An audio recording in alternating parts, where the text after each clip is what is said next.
Do your kids cry when it comes to handwriting? I know I used to, and there's nothing more discouraging than working on a worksheet that takes forever and then having it just thrown away because, well, you can't keep all of those. Coming up with a handwriting loop schedule might be something to really help your kids have that diversity of what they are doing, but then keeping a journal also gives them a way to see that, like, this is something they're keeping that will be put in their memory boxes. Maybe it's, well, I'll get into some of those things later. But journals also help show the progress of your child throughout the year and how they have been coming along in their handwriting, what that's been looking like. I have several ideas for you here of things that you might want to include in your handwriting loop. So let's get started. Okay, well, the first isn't in the journal, but one idea is like a Mail Monday idea. Everybody sit down at the table together and write an encouragement card, birthday card. You might need to keep a calendar, and you keep all of these things in a basket in one place with your envelopes and your stamps, so that once it is done, you can just address it and get it straight out the door, because I know otherwise it just gets lost in the house and never gets delivered. But this is a healthy habit to learn to actually handwrite, not just text messages to people, to be encouraging one another. That's part of our healthy habits that we do every day as a family. Make sure to encourage someone. So a Mail Monday idea might be something that you like.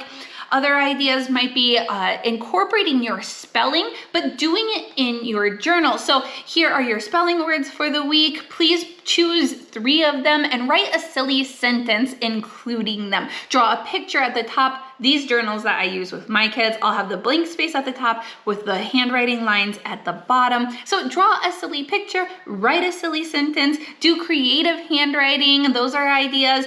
You could even get something like this book from Growing Minds Press on silly sentences.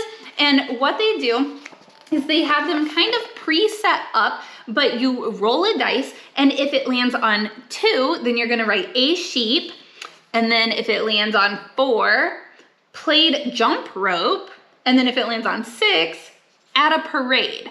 And so instead of having them write it in here, they could write that in their journal and draw the silly sentence at the top. So this might just be like a creative writing day that you then have things listed as options that they could do. Write a story, write a poem, maybe even use the Draw Right Now book. I love these. Here is how to draw a polar bear and then some sentences to write about the polar bear. So this would be copy work to include. And we have several, we have the whole box set of these.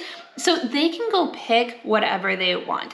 You could go through them in order. We always do the first book, going through the entire book in order. But then after that, I don't mind if my kids just kind of want to either pick like what we are kind of talking about as a theme for the family. So when we were in South America, we did like the toucan and the sloth. Or maybe if we're learning about, something else, the Northern Lights, then they would go and find one specifically on that, or they might just pick something that they are interested in.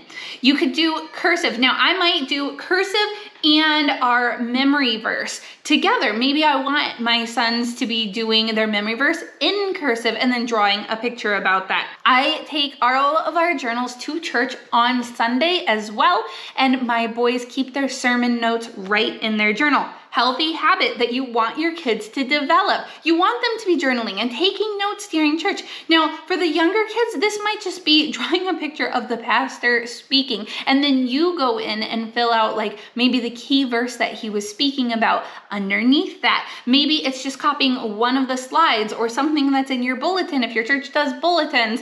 There are a lot of things that you could do there. Sometimes your pastor might put out ahead of time what they will be covering, and maybe you do a little prep work, stick it on a sticky note. I take sticky notes to church with me actually, and once I figured out what we're going to be talking about, I write it on the sticky note, pass it down to the child, and they do the copy work and draw a picture of the story. It really keeps them attentive more, and then it helps us to keep it in here, and it's working on that practice of making that a routine of your Sundays. Now, I do want to say you also need to guard your children's handwriting. If they don't like handwriting, don't make them handwrite whatever the history curriculum is telling them to do. Maybe they could narrate that to you. I don't see a purpose for science requiring their handwriting. Let them just talk about that with you. Don't create tears and drama over handwriting that's going to cause them to hate science or some other topic. Keep handwriting in its specific place.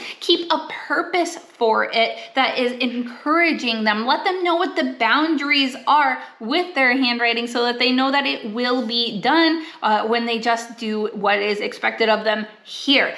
It's a really important thing, but let's get back to more ideas. Current events might be something for your kids to be noting. This could be just like what is happening in your life. Talk about something that we did this week.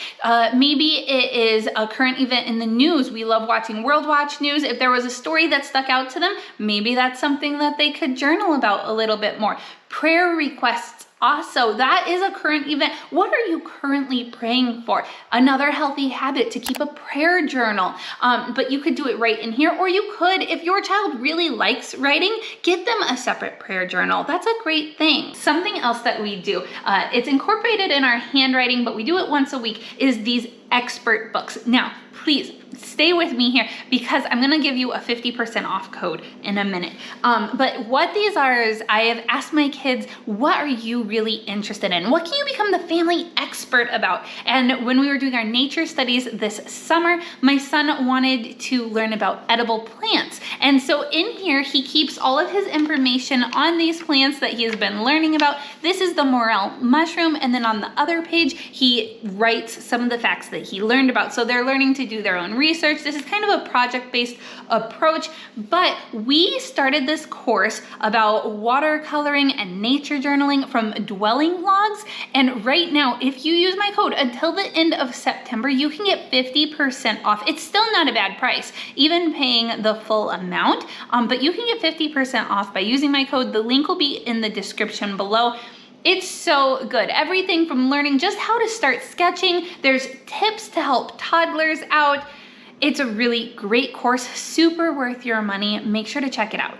You could use a journal like a commonplace. A lot of moms will keep a commonplace journal. This is keeping your favorite quotes, music lyrics, anything that you come across that you want to remember that is inspiring, keeping it in one place. So these are just some of the ideas that we have. I actually keep them right in the front of my son's journal, and you can loop these ideas just doing just go in order and each day do a different one, or you might designate some of them like Mail Monday, Memory Verse Wednesday before children's program, sermon notes on Sunday. I want my kids to have a variety. So I don't necessarily loop, I don't necessarily schedule all of them, but they are here for ideas, and we do make sure that we get to them fairly often so that we have a variety. Some reluctant writers just haven't found what they like writing about. And so introducing them to these different styles, maybe it is that prayer journal idea, or maybe it is